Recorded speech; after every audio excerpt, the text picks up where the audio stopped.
Благодаря его переводам русскоязычный читатель познакомился с произведениями чувашских классиков Константина Иванова, Михаила Сеспеля, Якова Ухсая и Петра Хузангая. В Козловском районе почтили память чувашского переводчика и поэта Анатолия Смолина.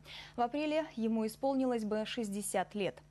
Нагромождение метафор для смолинской поэзии всегда были чужды. В своих произведениях он восхвалял труд крестьян и родные просторы.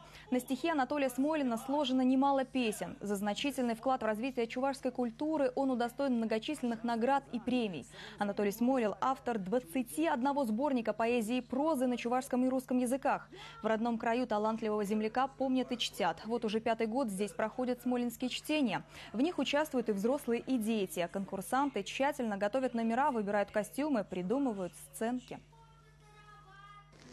Анатолий Семенович жил и творил именно так, что читатель воспринимал его как своего, близкого и родного, и настоящего. Мне хочется сказать, что именно в этом и заключается творческая сила, красота и прелесть таланта поэта. Нам с сыном, сын тоже приехал сегодня со мной, очень приятно было. Даже слезы наворачиваются. Читают стихи, мне посвященные, вдвойне, втройне приятно. Я же говорю, еле-еле держу свои слезы.